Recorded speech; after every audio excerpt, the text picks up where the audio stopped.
Welcome to the Economic Times Digital Payments Forum.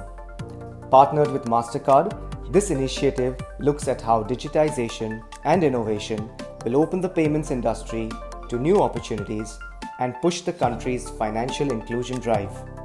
Thank you for joining us. Please extend a warm welcome to our eminent panel.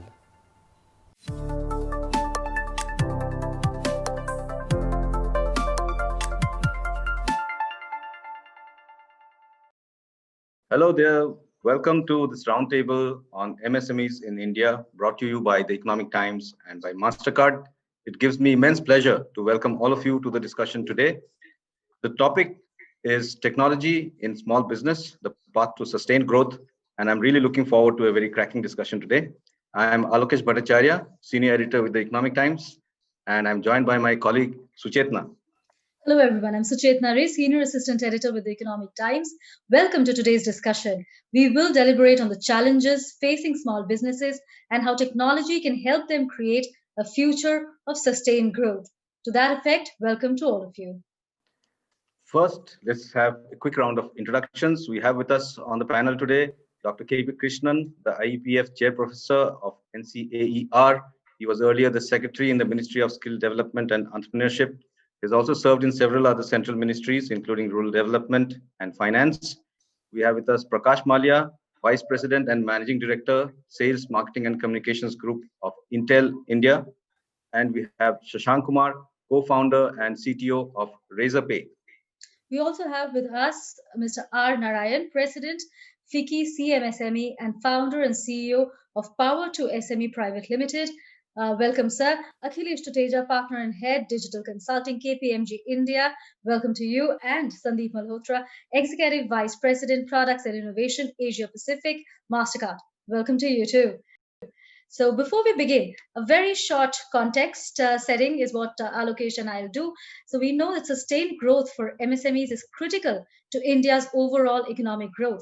As the economy seeks to recover from the devastating impact of COVID-19 that we've seen all around us and provide jobs to millions, it is the MSMEs who must form the bulwark of that plan. Famously, India's 63 million MSMEs contribute to 45% of industrial production, 95% of total industrial units, 40% of exports, and employ more than 120 million people, large chunks of which come from semi-urban and rural areas. Also in this, there is a large share of MSMEs that belong to the services sector, which accounts for almost 55% of India's gross value added of more than 180 lakh crore rupees. In addition, typically, capital cost per employee for MSMEs is lower than their larger counterparts. So any plan that seeks to take India's GDP growth into positive territory from where it is today, it must address the challenges that MSMEs face in terms of access to credit and also in terms of leveraging technology for growth. Now, coming to the topic that we have at hand today, we have seen that accelerated digitalization has been the turning point and perhaps the biggest gain that the unprecedented times of COVID pandemic has thrust upon us. And MSMEs that have adapted to this shift have better chances of survival and growth. Unfortunately, almost 70% of MSMEs in India are still offline. And when we say offline, maybe they're online as far as submitting their returns are concerned, etc. But they are completely away from reaping the benefits of any sort of digitalization. Convincing them to go digital is a tough task simply because they have more immediate issues to address, such as business continuity challenges, compliances, and tax burdens, and unpredictable and shrinking cash flows. Those are really tough challenges to look at, but still, a way must be found for them to reap the benefits of digital solutions such as cloud computing, robotic process automation, Internet of Things, artificial intelligence, machine learning, and consumer analytics, simply because these tools can help them do business at lower cost, access more markets, and enable better customer experiences. The biggest barrier that they face, apart from the non-conviction of the need for high tech, is also the high cost of adoption of digital technologies.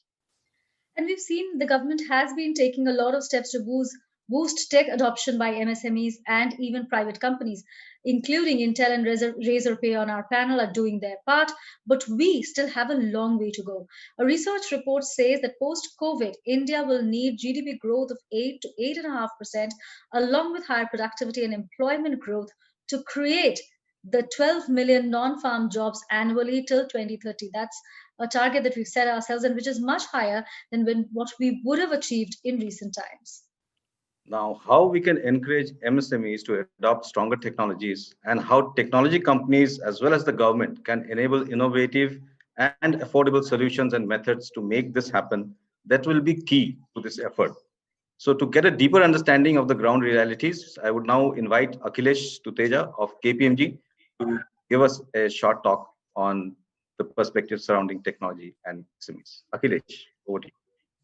Thank you, Alokesh and Suchetana, for that wonderful background, the opportunity which the SMEs have, and the challenges which they face.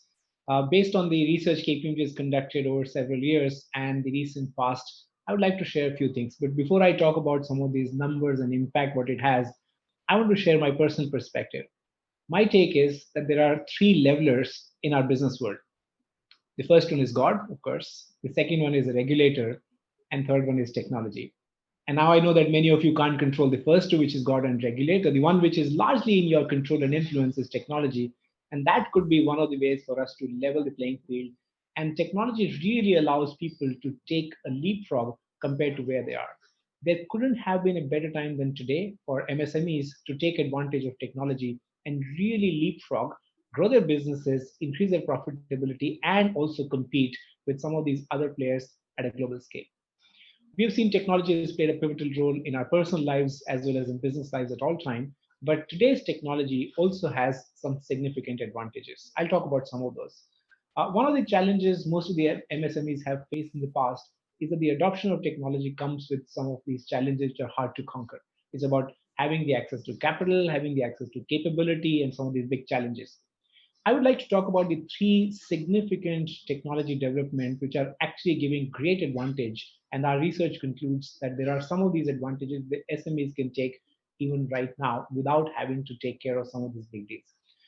With the inventions in cloud technology and the further development on what cloud can do at variabilizing the cost of doing work and creating almost no entry cost for any business to get on, the access to capital is no longer that big an issue as it used to be. The times are no longer for us to build monolithic, large-scale systems which require millions of dollars and crores of rupees to implement. Today's cloud technology can enable MSMEs to get on to the digitalization journey with almost no time, cost, and effort.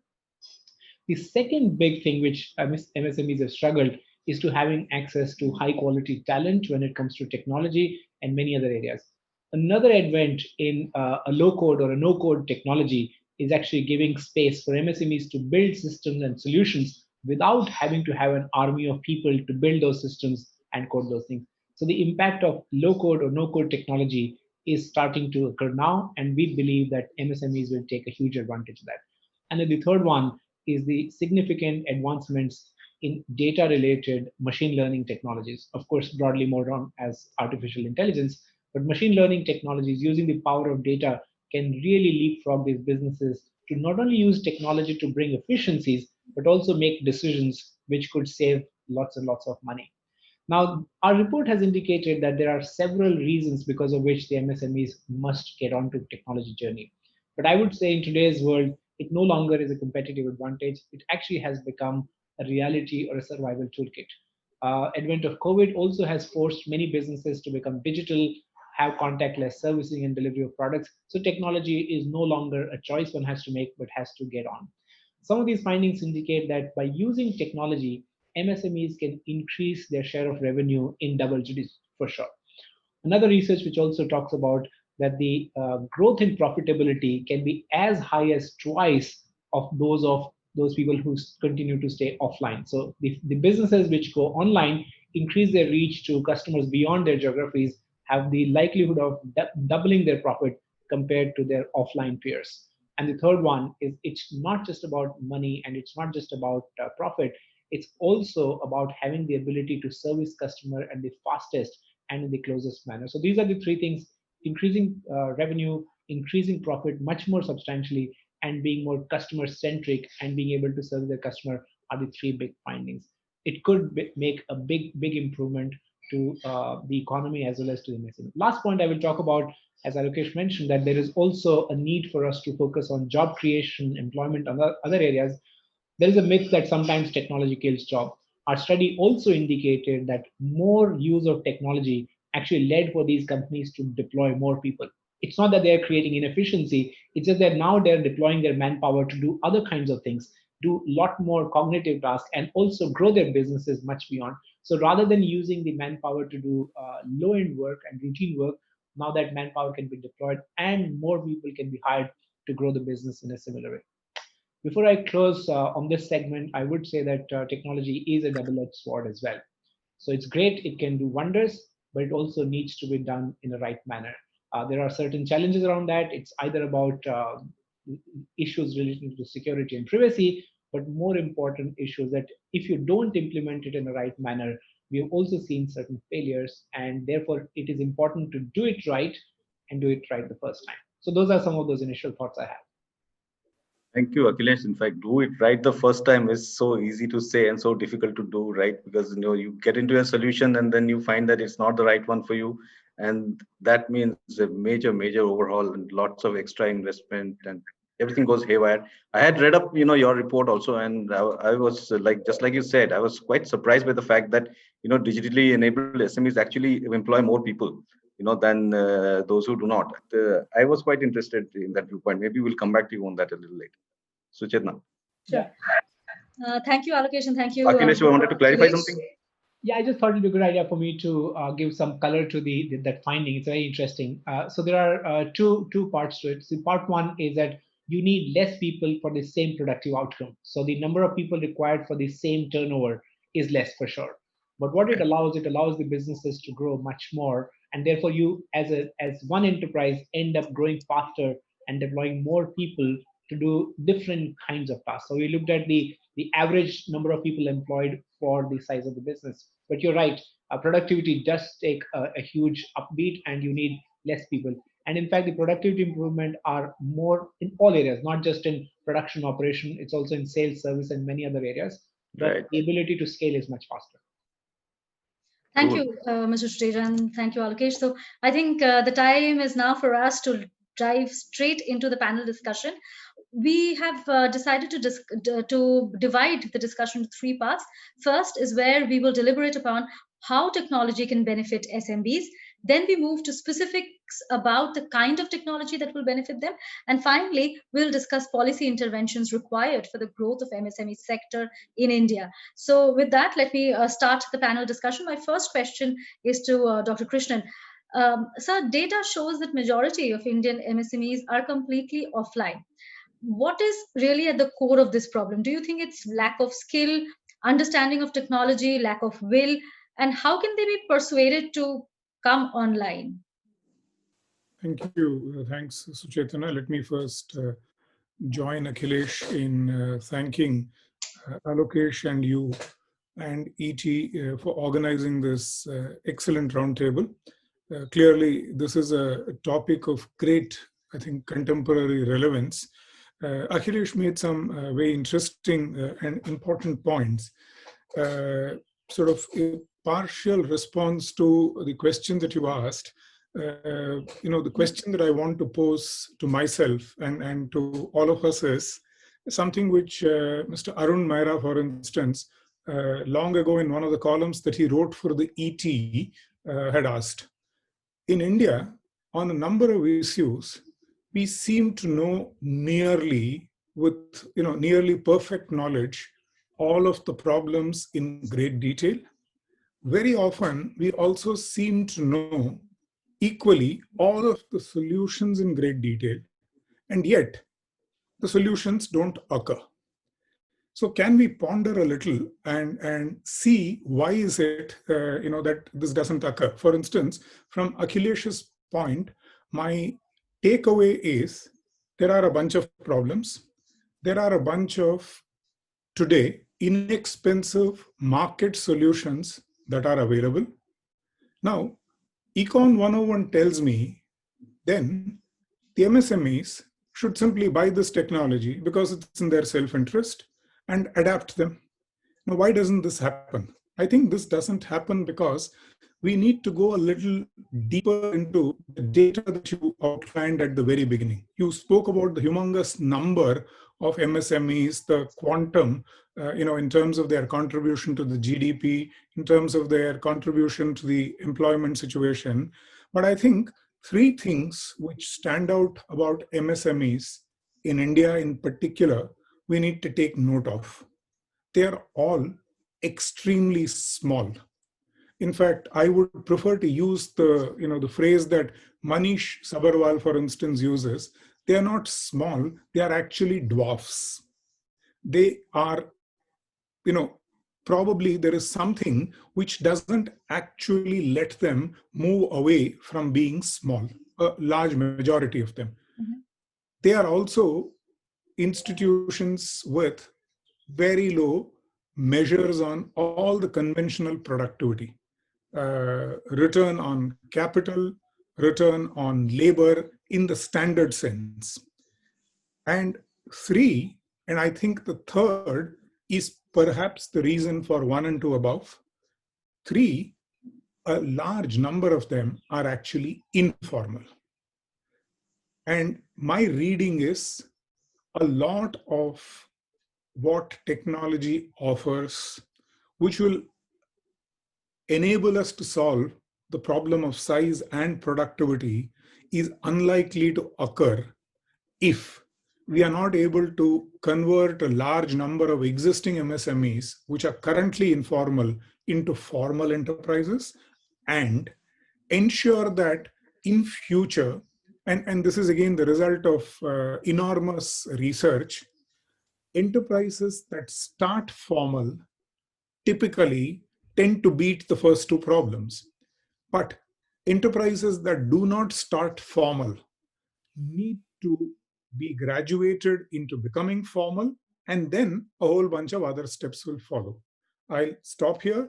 There will be obviously natural questions on why are they not formal, but instead of monopolizing, since the idea is a conversation, let me stop here and let others jump in and sort of take this forward, and I'll be happy to come back and contribute to this. Thanks. Thank you, Dr. Krishnan. In fact, I'll take this question to Prakash from Intel. Converting the informal to formal, what sort of a role would a technology company have in that? If you are going to convince the sort of informal ones who are also large, to take more to technology and turn themselves into formal organizations. It's not only about the adoption of technology. To become formal, there are a lot of other, formalities involved, right? But apart from converting those who are not online and making them online, how do you also give us some insight into how you could also take those who are already online to the next level of digital, right? So how do we try and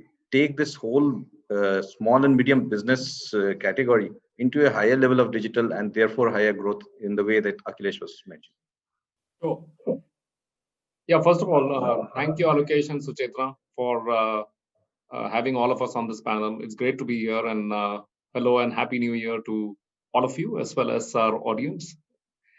I think SME is not a very straight answer, is what I gather based on all the experience we have had engaging in this segment, because it's a large segment, and Doctor made some very, very good points. So did Akhilesh in terms of where the current state is.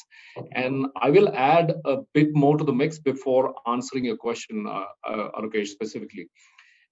Outside of the fact that technology can play a very critical role, you have to admit the fact that, and NASCOM study also proves that there is a deep impact on SMEs in India because of COVID. It talks about the proportion of GDP contributed by SMEs went from 34% in 2019 to 28% in 2020. So there is an impact.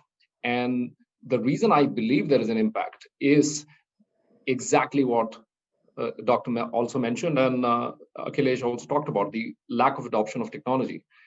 And fact remains that aside from all the points being made, the one thing that the SMEs will have to take care of is that we are in one of the youngest countries in the world. And all the customers and downstream partners they are dealing with are most times digital natives. So they are not dealing with offline customers. They are most times dealing with very savvy digital natives. So the need to transform is very, very important. And we have, for the last 2.5 to 3 years, been engaged on CII along with industry consortium on an initiative called Tech Suction to essentially pave the journey for SMEs to adopt technology based on all the rationale and logic that comes about here as well as globally in India. And what we have realized is, one, there is a fear of adoption of technology that we need to circumvent. The second is the ROI implementation. I'm sorry, I'm in a room which is gesture controlled. Talk about smart rooms. So the second aspect of, yeah, I don't have a justification or ROI is very, very critical as well to assess. So the initiatives, public-private initiatives like Tech Saksham, we have been able to reach SMEs to make a justification. So that's the first answer to your question, saying what could we do? The public and private collaboration to make an argument to SMEs on why technology is important, very, very important. The second part of it is, once you get online, how can you go move to the next stage? There are several ways of doing it. You have to look at people, process, and technology comes as an enabler. Raising the bar on skilling for your people is the first step. And then you talk about various solutions and initiatives, whether it's digital or social media marketing to reach your digital native customers, or whether it's automating all your systems and processes based on digitization that has already happened, whether it's payments or whether it's other elements that is front runner in terms of capability that India presents itself. So those are a couple of areas. But that being said, right up front, I mentioned that it's very complex. It's not a very simple solution because there are, in the 50, 60 million SMEs, there are various kinds. There are formal and informal and various sizes. So one size will not fit all. Right. With that, I'll come to Mr. Kumar.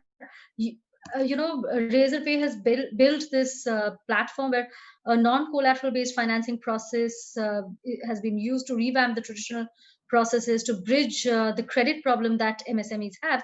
Now, when you lend to small businesses, do you think that investment in technology is perhaps taking a backseat because they're preoccupied with the now of the business and not so much with the future of the business?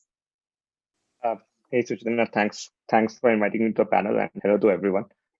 I think Stephen made the point before, right, around the digitization that is happening and how it is beneficial for the SMEs, right? Today, what you see, or at least on the ground, right, that when we are talking to these SMEs, is that all of them are fairly intelligent, right? I think the pandemic has forced a lot of SMEs to explore digital solutions, right? But what we find today, at least, that the solutions that are being built, it's at least not being built with Indian SMEs in mind.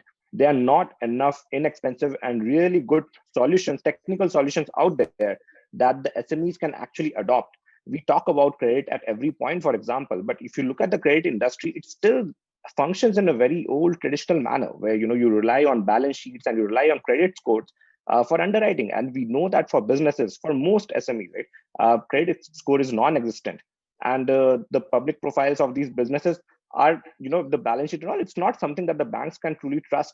And that is where we come in with the picture that, if we are using the digital solutions that we are providing, then you are getting real benefit out of it. You are able to build your public profile. You are able to build your score with us. And on that basis, we can give you uncollateralized loans that are there. And with that kind of benefit, with that kind of value add, then the businesses are able to understand and also adopt digital solutions. I'll also say that the age of building one size fits all, it's completely gone. Right? You need to build way more personalized and targeted solutions that is there. So even the SME industry is so diverse and so huge. You need to look at very differently of the SMEs which exist in a tier 1 city versus a tier 2 city. SMEs which are operating online versus SMEs which are operating in as a kirana shops or as a gym studio, right? And all those sectors also, you have to think through what kind of solution actually is going to fit for them. I'll make an additional point, right? While a lot of us have been trying to talk about the benefits of digital, but how much of that information is actually truly reaching on the ground? Because nobody is going and sitting and explaining to these SMEs that what are the benefits that these digital tools are actually going to provide to you. When do you have that session where say, okay, I mean, this is a proof point, this is a success story that is there in the industry, because everyone talks about that digitization is good for you, but for a business that is there, if you look at the life cycle of a business, they have to get customers, they have to worry about getting payment from those customers, they have to file their taxes, they have to pay their vendors, they have to make payroll. And today, all of these things are in some sense manual in nature. And they have to rely on a bunch of vendors, a bunch of people to get these things done. And these relationships have been built over time, over a period of a decade or 2 decades. And they rely on these things because there's a lot of trust. Now, if you have to replace that trust, if you have to replace those relationships with digital tools, you have to take care of that whole ecosystem and show them the benefits as well, to kind of complete the whole story and also ensure that that information is reaching on the ground. Shashank, collateral-free loans has been sort of an idea for quite some time, and most banks, run away from it, which is normal. But does it not pose a risk to you either? Does it not raise the specter of higher NPAs and more defaults and all? How do you actually give collateral-free loans to a small company that is probably in the informal economy? See, I'll tell you, right? The traditional way of lending that is there, it has a high cost of customer acquisition, and it relies on the model that you are very near to the customer and you have access to, let's say, some sort of collateral that is there, and then you are banking on the fact that the customer will behave in a good way, in a way, right? But that model is completely going to change. Today, at least in this century and in the age that we are going, in a mobile first, cloud first world, there's a lot of points that a business is generating just by virtue of operating their business. And we collect thousands of those data points, right? We have businesses of vintage of 6+ months, 1+ months, 5+ years that are there, who have been on the platform, and we have been observing their operations day in, day out for so long time. And we can build these models, and you don't even need to go to like a high-end AI model, right? You can even build very simple statistical model with very high confidence to say that okay, these businesses are genuine and they are not going to run away, because this is their daily livelihood.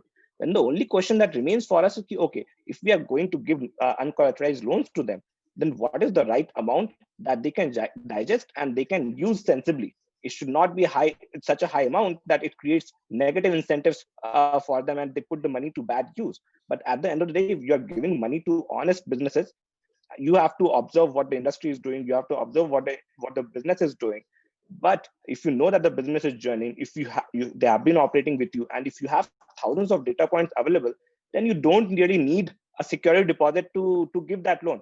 At the end of the day, I mean, if the business is going to run away, then to be truly honest, none of us have the capability to go after that and get that security that is there with them, fight the court case, get the property that is there. And that is the reason that a lot of banks actually go for large corporates, because then they can devote their resources in one place instead of distributing it over 1 lakh SMEs and plus that is there, right? So the way of lending, at least what I believe, in next 5 years, the cost of lending is going to go significantly down. We need to bring in a lot of policy changes to enable digitization of lending instead of doing the manual paperwork that is there. And then we need to wholesale shift from the traditional lending model to a cash flow based lending model, where you get higher amount of loans as your business grows and you have good behavior. You are depicting good behavior in the ecosystem that is there.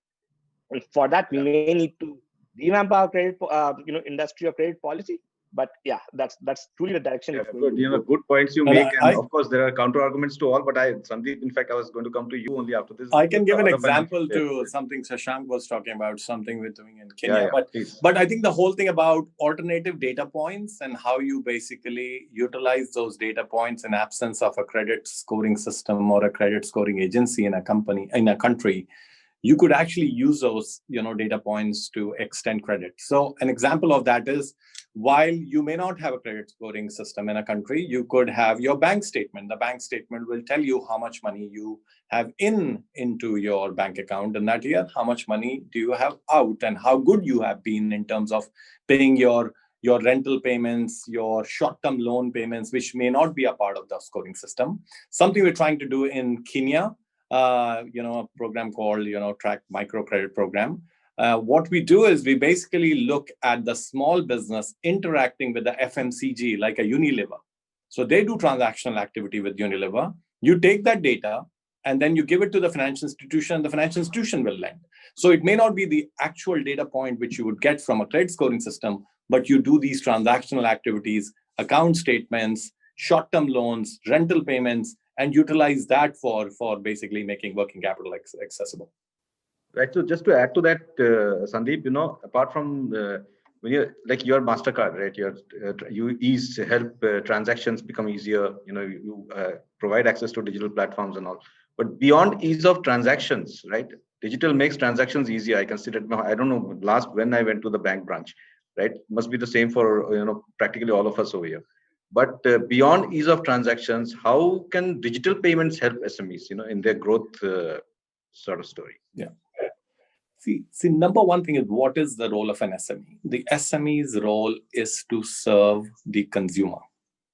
Consumer is changing. If you look at, there are three big trends going on today, which the consumer is following. Number one is there is a touchless environment. People are becoming very hygiene, conscious, washing their hands, not going to a mall because of restriction or whatever, or not going to a restaurant or a pub or a movie theater. So touchless is the new norm, which means people are sitting at their couch or, side of the bed and ordering things online. So that trend is here to stay. And 3/4 of people are staying. Even if the pandemic goes away, that will stay. The second is cashless. ATM withdrawals are at an all-time low around the world. People are not touching cash for whatever reason. And that's, a very key thing. People in UK are living on 60 pounds for like 3 months, 60 pounds worth of cash, not, so literally bills. And then the third thing is contactless. So contactless is tap and go.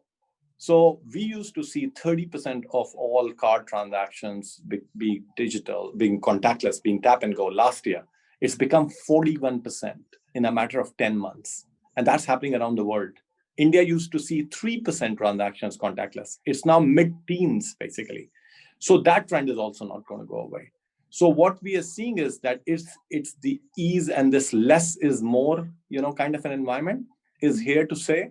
Then the SMEs have to adjust to that. So what do they need to adjust to that is, because it's becoming touchless, because it's contactless, you must have a digital presence. It just is a given. You can't just be a brick and mortar store, and online is an afterthought. You must have a digital presence, which allows you to order online for the consumer and ship to home, or order online and pick up at store, or order online but return in store. I mean, this omni-channel thing is a given. If you don't have that, it's a very tough thing for the business, right? So that's an important thing. And then the second one is you must adopt contactless payments. Now, what are you going to do about this? You must, use these new innovative methods, where Shashank and the other guys are in the payment industry are launching, that you don't need to invest in a $500 device to accept a contactless card. You can bring your own Android phone and accept payments on that. So somebody can scan a QR code, or somebody can tap on your own Android phone and make it happen. So those are the innovations which are happening. And then the third part is you need to make these small business aware that these technologies happen, and you don't need to, know how to learn Java code or Python coding to do all that. How do we do that in a very, very succinct way and simple way, and make your business basically much more profitable than it was before? So those are the key things which we're working on closely, along with the CII and many other entities. Mm-hmm. Before I go to Mr. Narayan, quickly, Mr. Mallya wanted to say something. You've raised your hand. Yeah. Yeah, I wanted to make a point to what Sandeep and Shashank also mentioned, right? To Alokesh's question on how can digital payments help the SMEs? I'll give you a couple of data points. Number one, the festive sales that happened online last year, right? Both Amazon and Flipkart came out with data points. Within 48 hours of going live, Amazon had sold or got orders from 98.4% of the postal codes in India. Yeah. Just think about that for a moment. It is incredible reach. And second data point is based on Swiggy and all the other delivery engines for restaurants. The difference between which restaurants really thrived and which really got challenged was whether they had digital strategies right up front. So those are two elements, and they are almost always connected to digital payments. If you could connect digital payments to your service, you could sell to any postal code in the country today as an SME. Very, very powerful, very different from how SME business used to be in the past. Right. Mr. Tuteja, I'll come to you, but before that, I'll go to Mr. Narayan. I'll take points made by all of you and come to my question. See, Mr. Kumar said that we need Indian solutions for Indian MSMEs. Mr. Malhotra spoke about the need to digitize to harness the opportunities that are there around. But Mr. Narayan, when you interact with the small businesses, what do you think? Are these opportunities that the SMBs look at and they think that they should be adopting technology at a higher rate, at a higher speed? Or these are not even considerations? Because as Dr. Krishnan said, the biggest problem is formalization.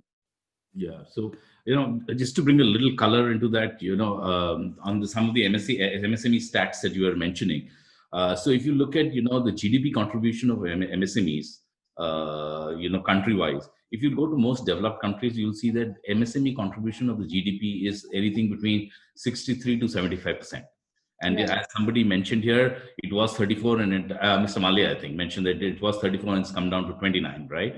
So that gives you the huge headroom for growth and for becoming a defragmented economy. India is still in a state where it's not completely defragmented. The top 400 accounts or 500 accounts in the country do a large amount of business, and possibly close to 80% of the bank loans are also with these customers, right? Now, that being said, I'll come back to the point that Dr. Krishnan was saying that, informal and formal, etc. I mean, when we look at the MSME space, we a lot of us think startup and other things, but when we interact with this MSME space, one of the key things that we see is these are people who are forced to, become an MSME because of lack of employment, lack of employability, and all of those things. And they're not coming into the MSME as a charismatic leader. They're coming in there to put food on the table and survive, right? And therefore, the reluctance to look ahead and say that, do I want to challenge the food on the table and to get more food on the table, or just be content with that kind of stuff? The other point I also wanted to make is in terms of technology, in terms of adoption. I mean, we can talk ERP and we can talk CRM and digital, etc. But if you look at your own life, and look at the number of vendors who have served you in your home state in the last 10 to 12 months, all of them used to be people who used to walk across and buy stuff and pay them in cash. And today, I think in the last 10 months, at least 9 months, you have not seen any of them. They have digitally enabled themselves using whatever tools possible. They went to come into contactless delivery, and they're leaving stuff outside your gate, not worrying about payments. So they've become digitally enabled even in terms of payments, etc. Right? And that's more applicable in the micro range of things. Right? But when I look at my own business, when I look at our membership panel, etc., if I see the digital payment conditions, right? I mean, the amount of payment instruments that have actually moved from checks to NEFTs and NASHs and RTGS, it's been a phenomenal change. So what I want to say is that the MSMEs, today they realize that what you need to worry about is the MSMEs who are below the GST barrier. People who are in the GST barrier are now understanding their digital footprint that they're leaving on the business, right? So today, if you've done any business last month, this month, if your GST invoices are not filed, everybody knows where you are, and they start messaging you. A bank loan today in 30 days declares you an SMA. So that digital adoption in the mid micro space and mid segment has come quite a bit. So the whole idea is, it is pointless to debate whether it's an Indian-made service or an Indian-made tool, etc. What I find in the MSME segment, especially the progressive segment, is they are able to go out there and dig out what is good for them, kind of stuff. Now, if you look at a bunch of enterprises, right? So what is happening is in the enterprise space, they are saying that I need somebody to deal with my vendors. I no longer want to deal with 400 vendors. So what they are either doing is they are putting up a digital front through which all these 400, 500 vendors have to deal with them, or they're putting up an aggregator. And I see in the space that many MSMEs who did not have a digital footprint are being forced to adopt the digital footprint to integrate with their and continue supplying to their enterprise customer. So the tide is changing. So you mean to say, because of COVID, what began as a pursuit just for survival will now accelerate the adoption of technology among the small businesses and absolutely, because across the spectrum, everybody is changing their use of technology. And if I, as a big guy, start using technology to interact with my vendors down the road are slowly forced the same way. Is that a good thing? No, that is the cascading effect that we want to see, isn't it? From an economic perspective, irreversible trend, and it's happening. So it's not doom and gloom, and it is happening. Is what the point I wanted to make. Mr. Tuteja wants to make a point as well. I want to come in for the point which I think Alokesh asked a question about what's the value of digital payment beyond just creating the convenience in others. I actually add 2 additional points to what's been discussed so far. The first one is about trust. We'll all agree that businesses depend significantly on trust, and the MSMEs are more so than others. I think the ability with which the digital payments, and particularly digital payments, can enhance the trust in the ecosystem is unparalleled. Many other payment channels have been fraught with the risk of mistrust, because you present an instrument, you don't know whether it is right or wrong, and that's why it created some of these wrong habits of creating inefficient financial instruments. So to me, digital payment is one of the significant capability to drive trust in the ecosystem, which has unprecedented and unparalleled capabilities to grow the business. The second one, while we're looking at the convenience part of it, but there's another very important part which the efficiency of the payment processing brings in. And let me take the analogy of the airline industry. Many of you would realize that the airline industry thrives on the efficiency of how many hours you can keep the plane up in the air. The longer the plane is on the ground, is actually losing cash, and because there's a huge cost of capital. Now, we do that for an airline industry a lot more than we possibly do that for a transport fleet of a car or something, because airplanes are more expensive and we want that asset to sweat the most. Now, in that comparison between a car and an airplane, how expensive is cash as an asset not to sweat? So every single second, and I don't mean hours, days, and weeks, which you take, every single asset, the cash is not being utilized, but is actually in the process between a sender and a receiver, is actually a loss of productivity on the cash. So what the digital payment has done is that they have actually increased the number of turns the same amount of cash can make, and make it more productive. So imagine an MSME who received the payment yesterday and was supposed to receive yesterday, actually did not receive it today. That's a 24 hours of productivity loss on that capital, on that cash. What the digital payment are allowing is that they are almost making the cash sweat 100%. So the productivity on the cash is another big factor, which is improving the economy and the businesses as such. And on that point, I think there is a cost of cash, and that's somewhere between 1% to 2%, right? You have to print the money, then you have to transport that money, then you have to put it in a vault, and then there's pilferage, and then there are bad notes and all that. That's somewhere between 1% to 2%. And there is a slightly dated study, but 10% increase in electronic payments or digital payments yields to close to 1% increase in GDP. So that's how a country generally becomes prosperous, by introducing more digital. And obviously transparency and all those other things come in. I'm sure, Sandeep, there's a bigger benefit. I was only referring to MSME, but if you look at bigger benefit, I think it's a health benefit, not to have so much cash. So I think who wants to deal with so much cash? So there are enormous benefits. Yeah, I mean, I presume that you're talking about cash in real, currency terms, and not digital cash, but because digital payments have made the handling of cash easier. But I want to just round off this part of the discussion with Dr. Krishnan and come back to the point that you initially raised about, the large part of this being the informal economy, and how do we first convert them into formal, and what is your view around, technology helping companies turning informal into formal? I think government has also taken several steps to make that happen. But at the same time, do the MSMEs really have the money to, do this kind of shift? Your views around this? I would, in sort of round one on this formalization, I think the onus is less on technology, less on MSMEs. I think the onus is much more on the state. This is something, this number has almost become legend. to start a business in India today, and we are now confining ourselves to an average MSME, technically there are 58,172 compliances. Now, the updates on this, and this is something I have calculated. I mentioned to you earlier before this panel started. I headed a national task force on MSMEs, and we presented this report to Mr. Gadkari. And currently, we are in the process of working with the government of Punjab on actually implementing some of the MSME task force recommendations. The updates on these 58,172 compliances, meaning changes that take place, amendments that come through, has, we calculated it, 3,516 per annum. Now, the MSMEs that we are talking about, all of us, which have moved away from non-digital to digital, etc. Now, a bulk of them actually have compliance teams, maybe a small company secretary, a chartered accountant, a bunch of people who help them do all this.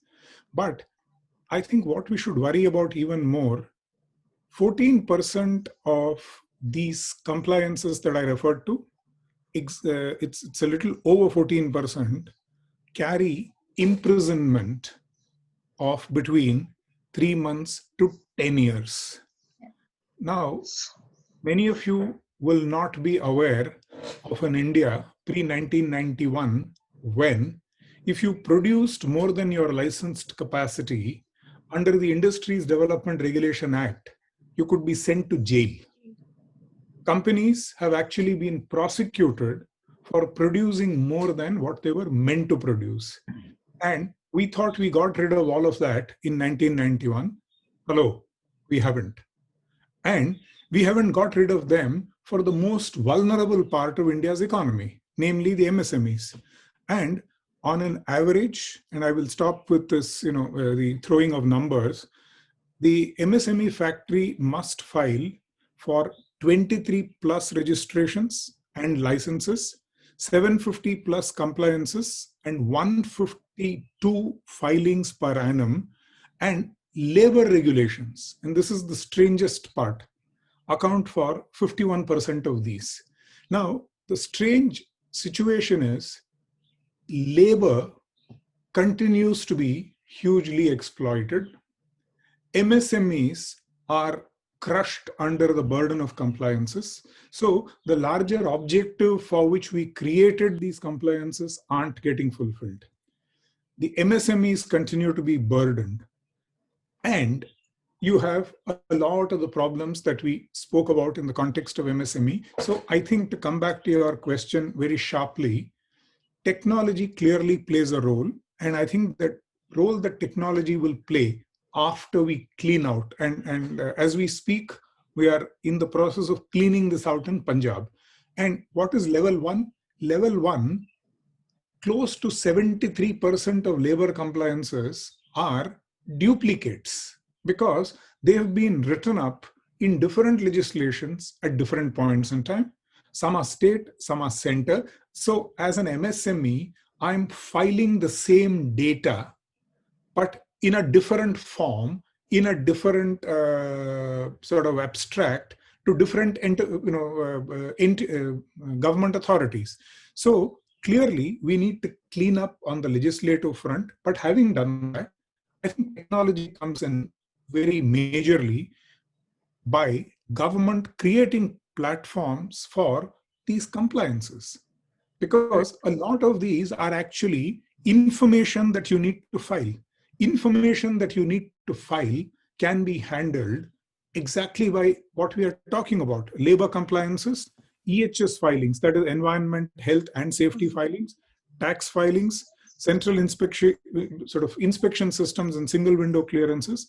And we are currently working with the government of Punjab on, they have an act of 2018 called some transparency. It's a long PDSTPA act and an enabling of business act, under which we are trying to figure out, can you bring all of these into one platform? Because if I'm an MSME, For me, there is one big dada called government. Now, you call him labor department, you call him GST, you call him factories, you call him XYZ. Get me one compliance platform, get me one compliance digital app, and I'm more than happy to comply. So technology comes in, but I think in terms of sequencing, I think the role of the state in making a lot of these easier, followed by technology, is where I would go. Thanks. Right. There's something that you remember the ease of doing business report that the World Bank comes out with in 2017 pointed out that in Maharashtra the number of permissions that you take had gone down to 23. That got somebody to write a letter to Economic Times asking that he's coming from Singapore, actually, incidentally, and he was trying to set up a business in Maharashtra, and he's filed for 23 permissions for the land. Forget the environment, forget the water, and the other things, that other permissions that you need to set up even a business. With that, we'll come to the second part of this discussion, where we speak about what kind of technologies that small business should be looking at. And Dr. Krishnan, you've actually set the mode for that question, for that discussion to start. I'll begin with Mr. Mallya. So which are the tech tools that can actually help small businesses reduce cost of operations, cost of customer acquisition? Which are these tools? I mean, obviously, there's cloud and internet are the two obvious names that can be best leveraged, but specifically. Yeah, I believe the approach that is needed is look at it from customer first point of view, because you're, as an SME, serving a customer, and that customer needs to be served the most efficient way, the most innovative ways. And that's how you walk back to the organization on what tools are needed. Specifically, first thing to remember for any SME is that technology per se is not expensive anymore. The move to cloud makes the move from CapEx to OpEx-based model. So all the solutions that you talk about are operating on pay-per-use approach, whether it's setting up a website, whether it is customer relationship management tool, which is needed, whether it's digital tools on social media, all of these are on a cloud pay-per-use model. The second aspect that SMEs need to consider is when they look at the automation bit, they should not look at automation of whether it's digital interaction with customers or whether it is supply chain interaction with vendors. They should also look at it from an employee perspective. And up-leveling the employee skill is super important, because that's the only way where the employees can really stay the course on where the company or SME is headed in the new environment. And COVID has exposed us to new working environment. Everybody is remote, and some of those changes will be permanent. So how do you make sure through inexpensive courses? Again, these courses are not expensive, whether it's Udemy, whether it's Academy, whether it's Coursera. These are very affordable courses to really upskill the employees. The third aspect of tools would be integrating what Shashank also mentioned is India-specific automation engines, whether it's digital payments, whether it's Aadhaar-enabled services, whether it is other aspects, including GST. If integration of some of these basic elements would give you a very clean accounting mechanism, which you can automate through tools. It has very good set of interaction and frictionless interaction with your customers, making it customer first. And last but not the least, you will be far more efficient and far more predictive in terms of responding to customer needs. The last point I will make is across everything, one of the biggest tools that SMEs need to invest in is security related tools, because everything, the more you digitize, the more technology you use, the more data that you are having within your premises.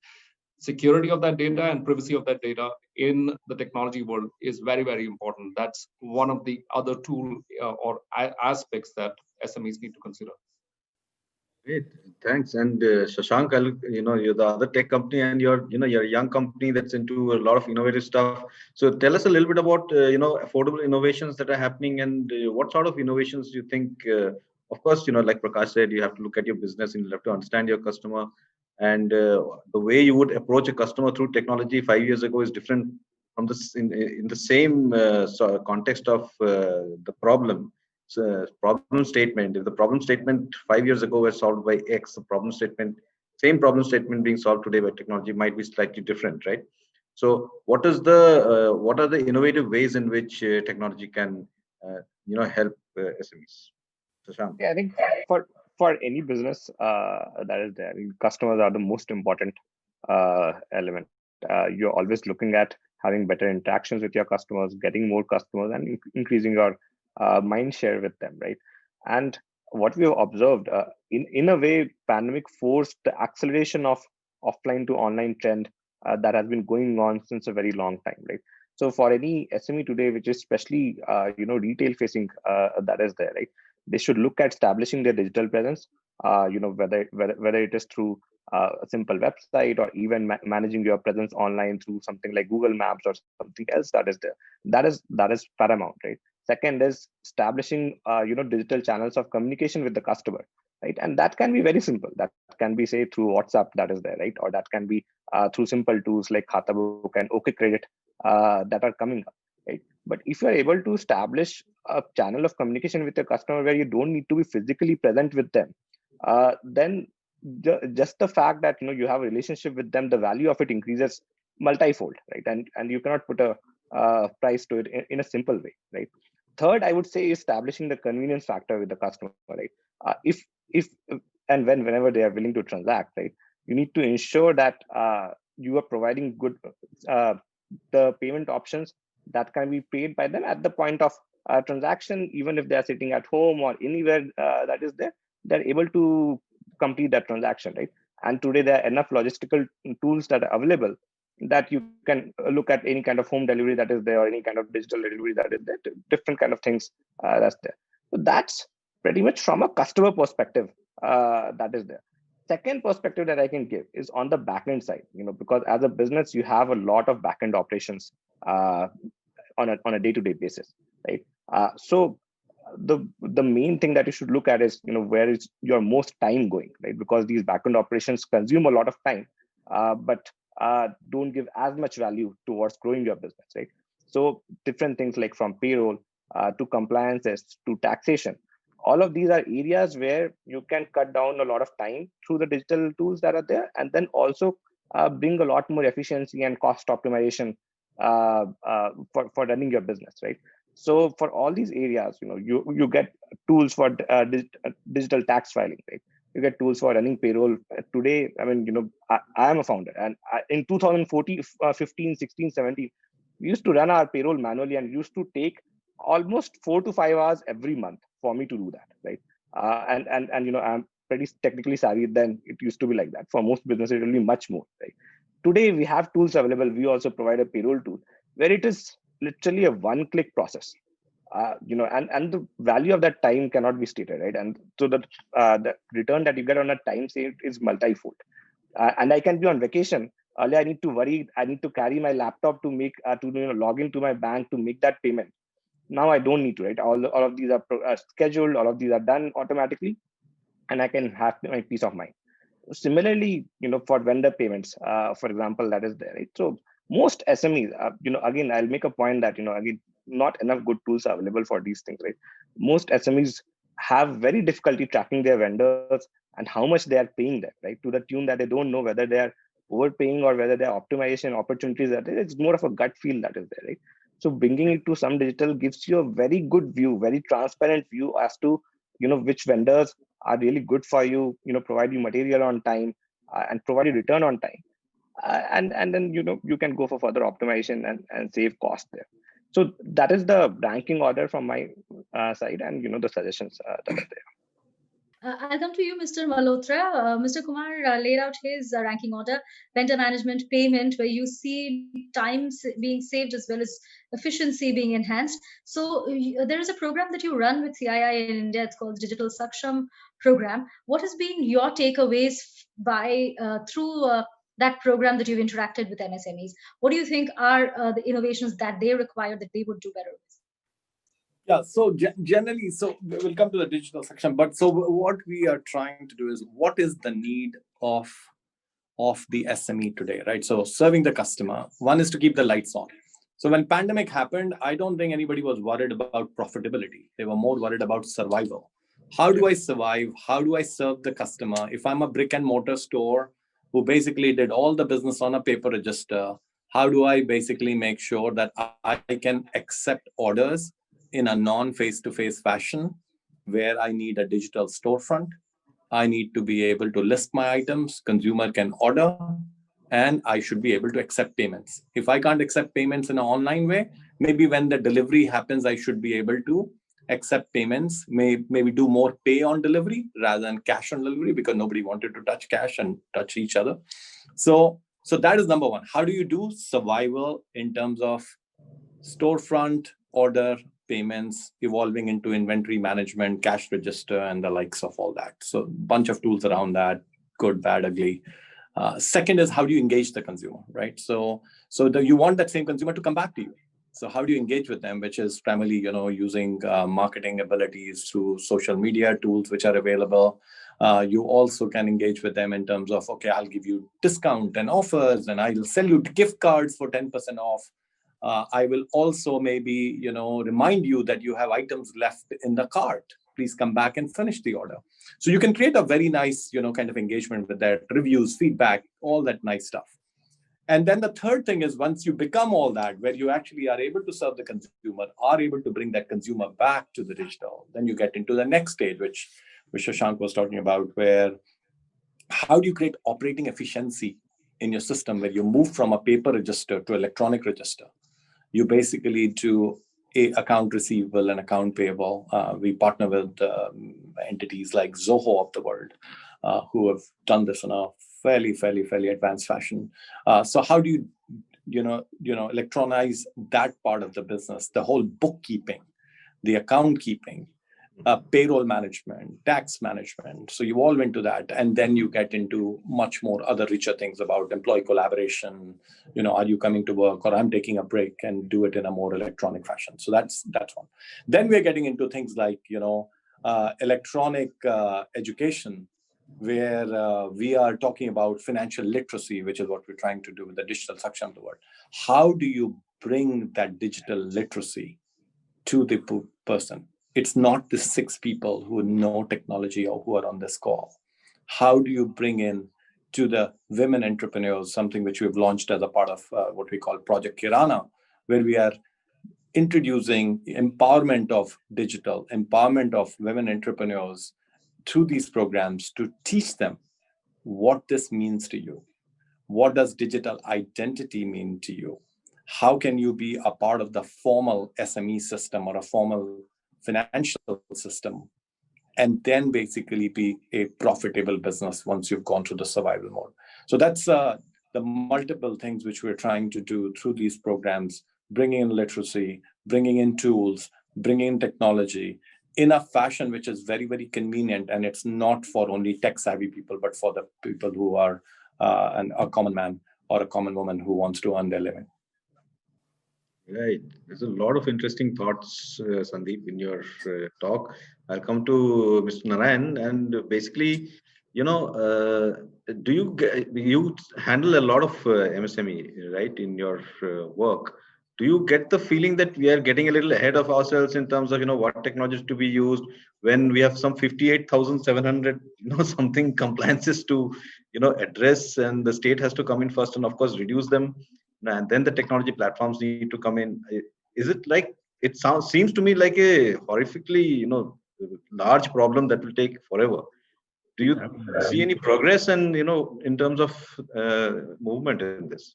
See, when you talk about the 58,716, assuming I've got the number right, number of compliances. You have a fantastic memory. I forgot the exact number. So, they've been living with it. It's only becoming better day in, day out, right?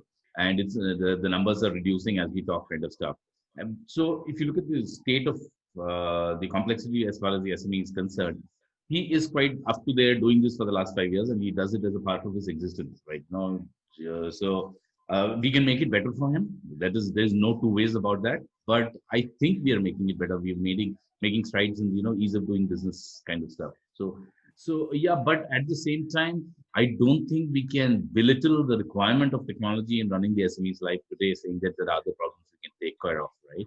So what, in my personal capacity, I'm dealing with more than 5,000 SMEs.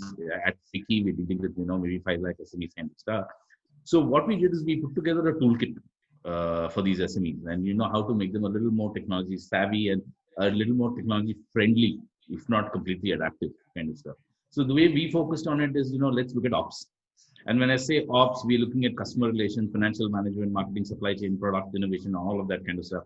And saying that where can digital help you? Where can technology help you in each of these processes? And that's one stack we're talking to them about.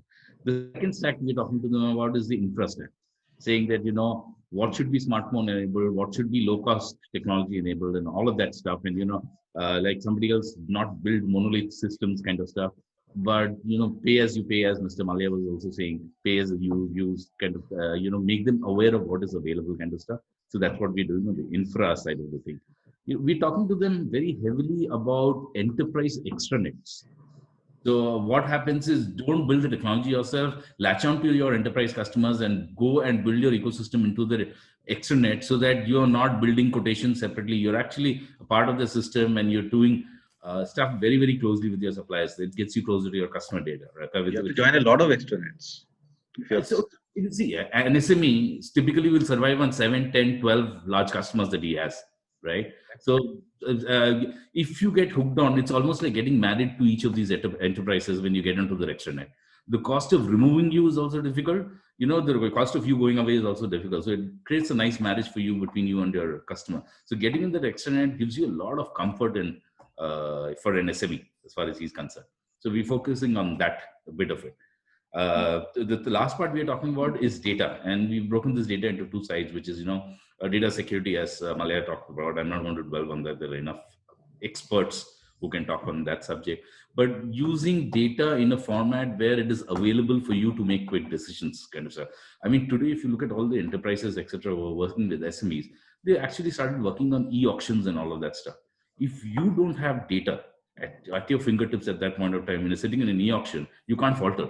If you falter for 2 minutes, the order is gone, kind of stuff. So we're talking about getting the data in place, working for them as and when it is available. And the last bit. So is it too much to say that they should also be looking at digital marketing? Is it like too far ahead? No. So I'm just coming back to that. So see, in digital marketing, before that, the last piece that I wanted to talk to you about is customer satisfaction. So do everything that makes the customer want to come back to you again and again. Mm-hmm. So, in the SME space, the MSME space, a large, the mid-sized portion is largely a business-to-business relationship rather than a business-to-consumer relationship. Mm-hmm. There, we actually broke it into two halves. And we said that in the business-to-business space, you can learn to digitize yourself, you can give yourself time. But in the business-to-consumer space, you just have to jump onto the bandwagon. And there are plenty of bandwagons out there. You don't have to reinvent the wheel. So that's how we're doing this entire toolkit for these MSMEs from FICCI's CMSME side. Right. Mr. Tuteja hasn't spoken for a very long time. This is a question that I want to ask both Mr. Narayan and Mr. Tuteja. I'll go to Mr. Tuteja first. We spoke about customer satisfaction, keeping in mind that a large section of MSMEs in India are B2B. So how can the small businesses actually harness this tool better for future growth, for their better prospects? Yeah, I think one of the aspects which is spoken about by many of my co-panelists today is that the solutions are not so generic. There is a sense of the industry which you're part of, because each industry has its own nuances. Even within the B2B segment, if you are a provider of small components to a large OEM, you have very little power left versus you are a significant provider to a fewer number of OEMs. So I think there are different levers which come into the play with respect to the business. Specifically talking about the influencing the voice of customer or looking at in the customer satisfaction range, there are many ways by which the technology can help the MSMEs to figure out what's going on. So there are many other factors by which one has to first determine what does success look like in this relationship.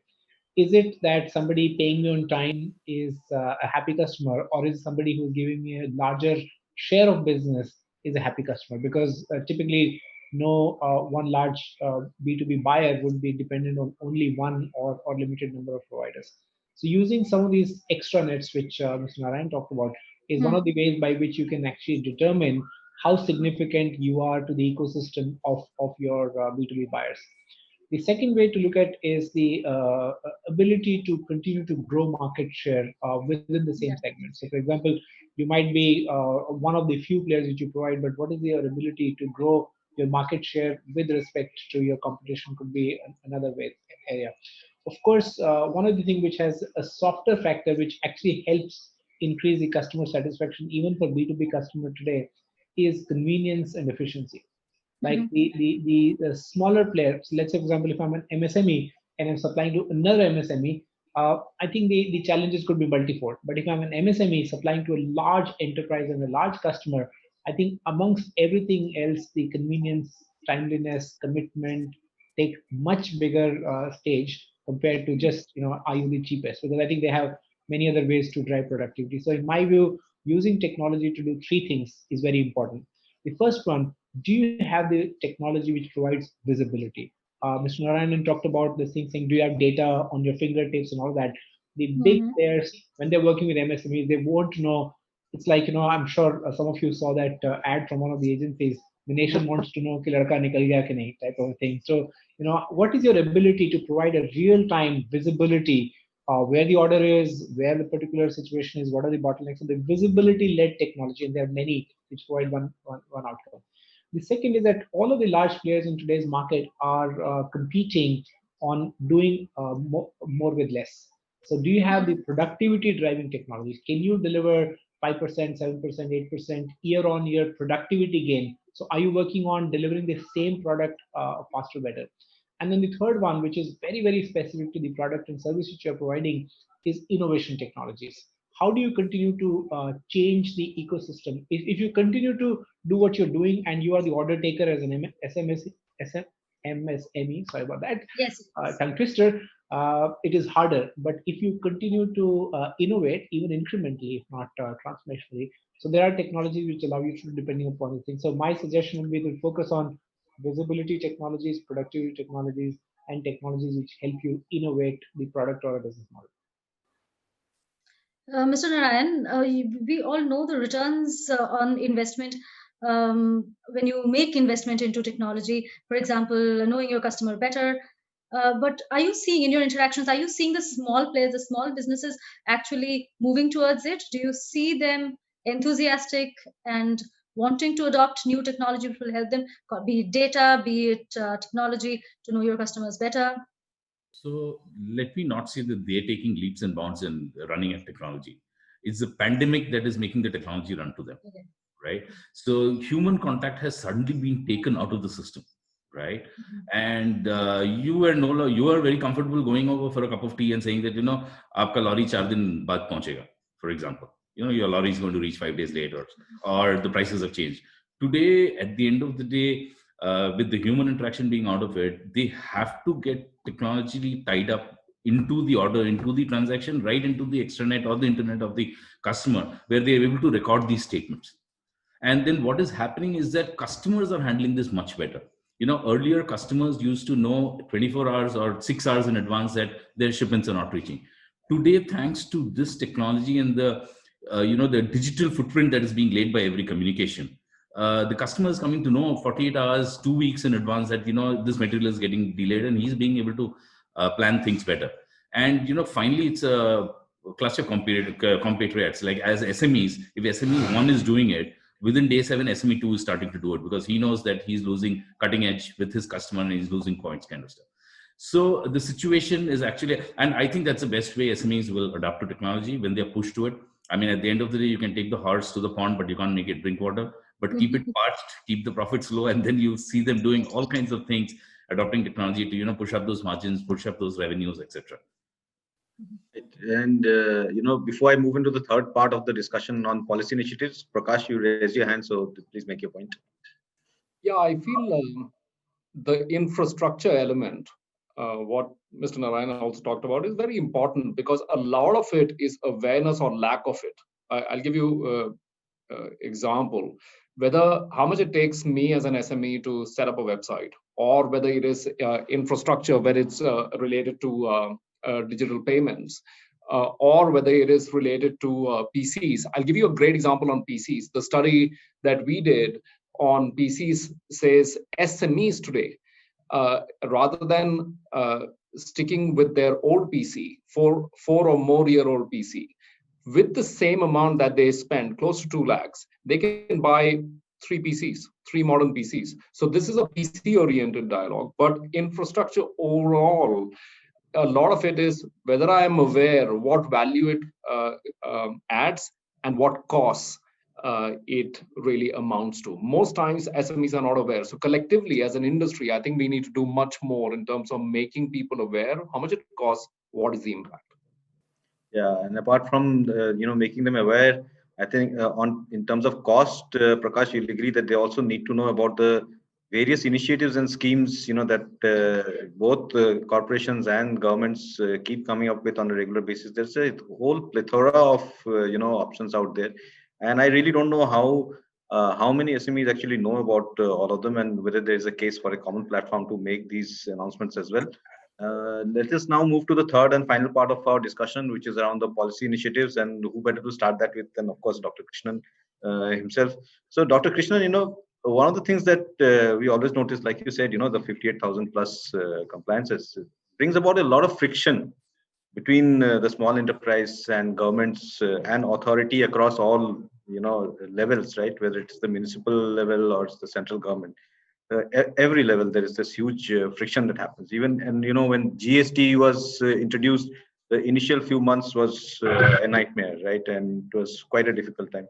Now things have improved a lot, but in my interaction with SMEs at the ground level before COVID hit, I had quite a few of them in 6-7 events we did with the MSMEs, and they were still saying that there's still a lot of trouble on the GST platform that they are facing. So there are issues out there. And all these things that are being launched and the task force that you're heading, is there a better way for the government to take this over? Because of course, this is a hugely voluminous task.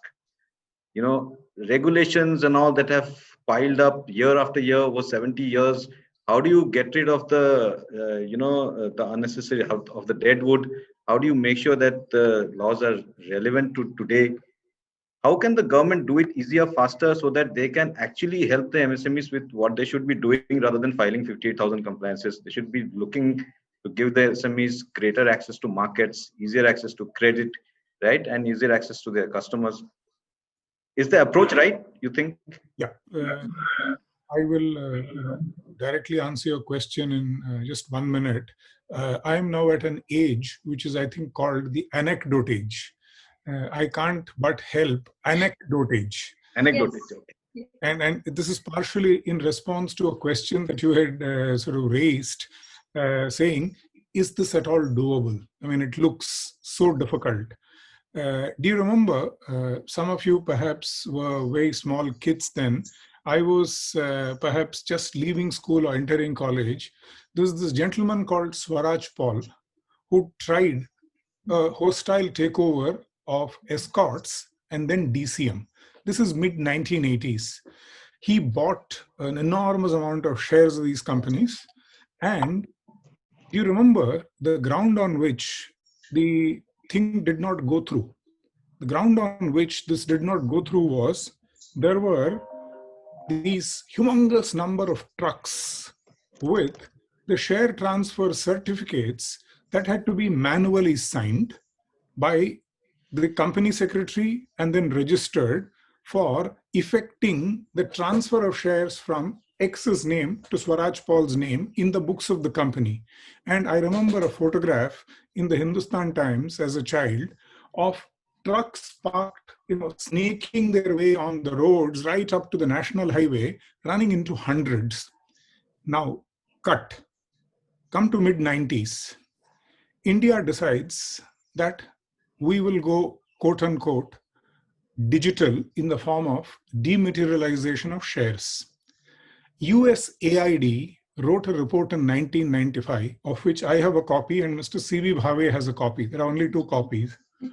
And they laughed. They said, you guys want to do something which nobody, I repeat, nobody in the world has done. So don't even try this. What did India do? India wrote a legislation called the Depositories Legislation. It's one of the finest pieces of legislations written by India. Dr. P.J. Nayak, some of you will know him. He retired as CMD of the UTI Bank.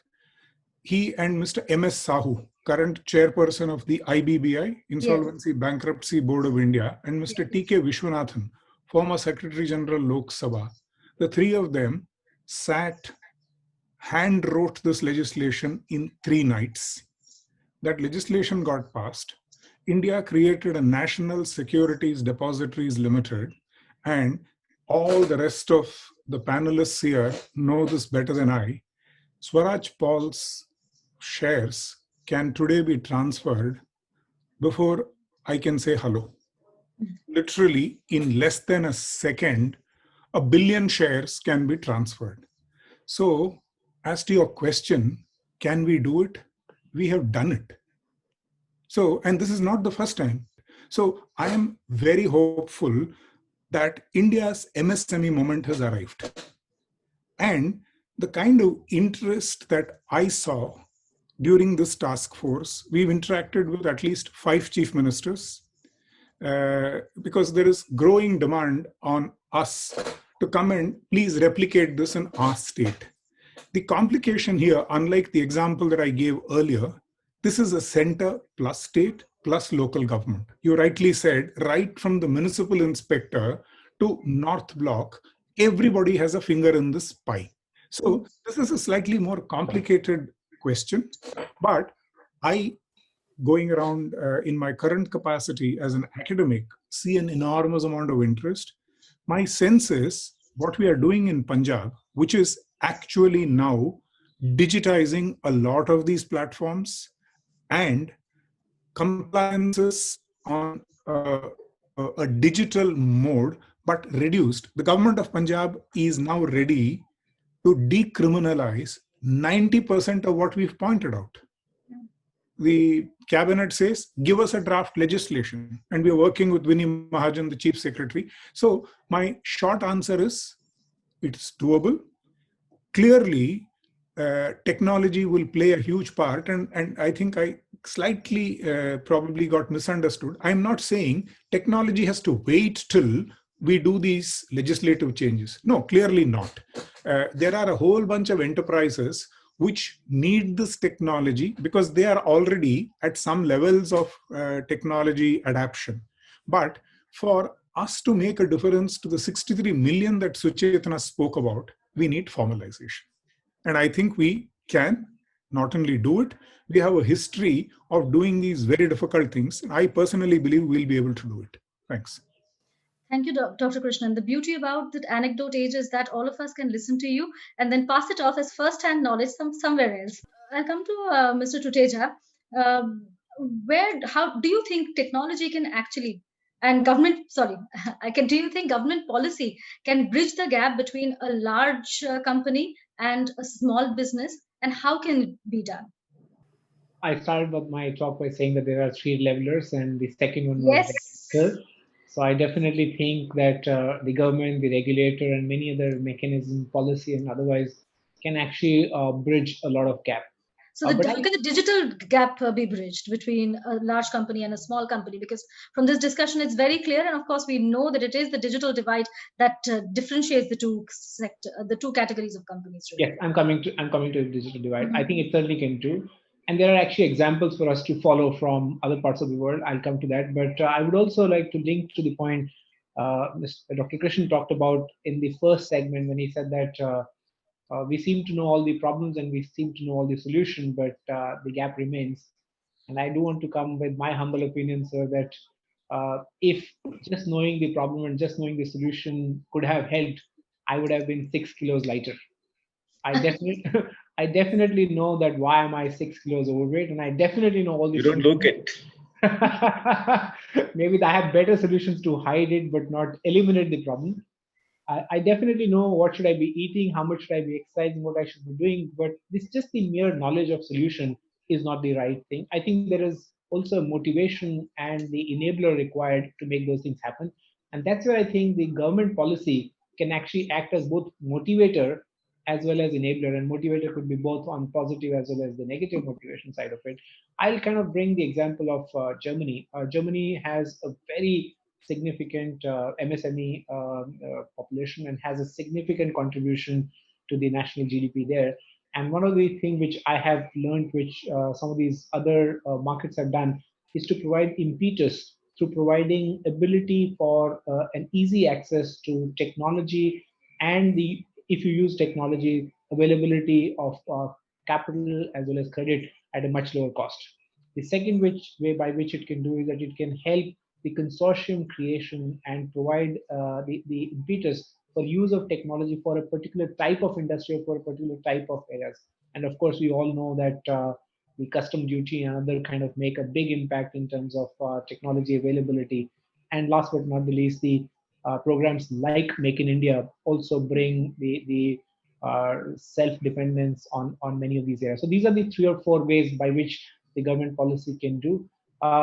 There could be also another way, as I said, that there is a second part of the digital divide which comes in is either the lack of awareness or lack of confidence on using some of those technology, because you may not know about it or you may be scared to use it. I come across many small businesses, they don't want to go to cloud because they think it's insecure, and it's but that's not the case. So how does government enable platforms? So I'm happy that Sandeep and his company is working on this digital Saksham, or the name which I heard. But government can also work on some of those initiatives to drive awareness, at the same time also drive the ability for people to use those programs more securely, because there are ways by which you can come out with, and I know the government is working on policies with respect to the artificial intelligence. I think we need to have some sort of direction in that. I think the government is working on the policy for IoT and some of those other areas, because technologies like IoT need standardization. I think there is a need for us to bring in standardization on these areas to make it cheaper and more interoperable. So there are several ways by which the government can, and I know is reducing the digital divide between the large and the MSME enterprise. Yeah, so there's a lot to be done, but they can be done because we have done it before, like Dr. Krishnan says. And I believe Intel, Prakash, you're also part of the Digital Saksham initiative, isn't that right? That's something that you said initially. Yes. So, we are almost at the end of our discussion with just 3-4 minutes to go. So I will invite any closing comments from Sandeep, Prakash, Shashank. You have not spoken for some time, Mr. Narayan. And then I will invite Suchetana to summarize the discussion. Let me just jump in with, one of the biggest pieces of infrastructure that the government has built. It's a platform called Trades in India, right? Yeah.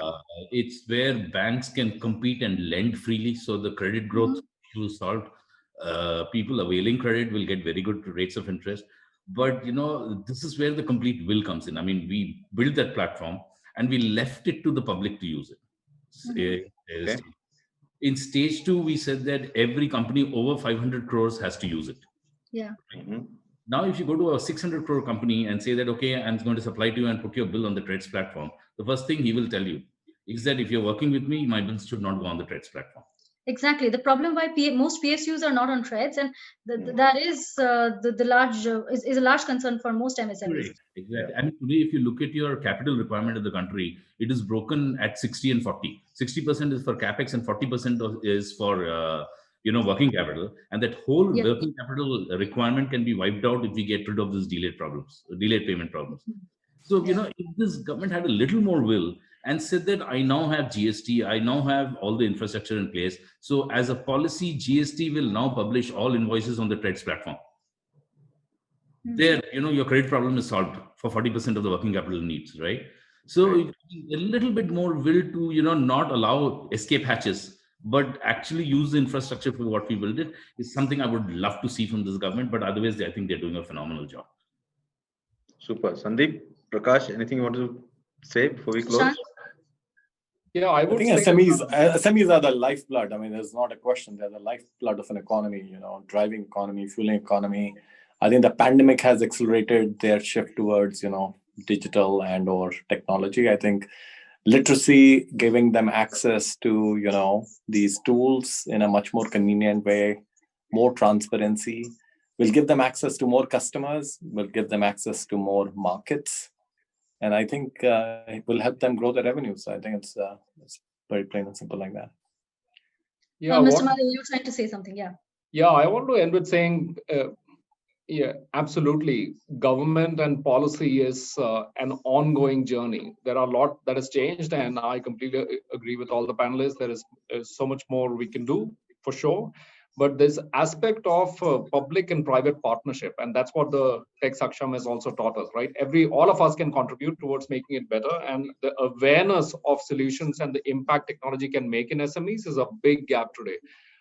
Something has been done through initiatives like these, but a lot more can be done. So if we can all stay the course, because this is not going to be a 1-year journey or a 2-year journey, multiple year journey, together we can actually, along with the government, make a big difference on SMEs. And it's such an important segment for the country. Shashank, anything you want to say before we close? So, I think everyone made a point around policy, and I think, of course, that is extremely important. But, I think government has done a great job around payments digitization and payments education for the country, right? And that has happened very well in partnership with the industry, right? The government should actually look at replicating that model around financial literacy and education and different areas of digitization that are there, right? The kind of impetus that we have been able to make in digital payments is extremely good, right? But similar education, similar impetus needs to be there towards compliance that is there, towards the credit that is there, and we need to think of these areas holistically and make significant amount of push, right? So there are agencies like NPCI that have been pushing government's agenda forward.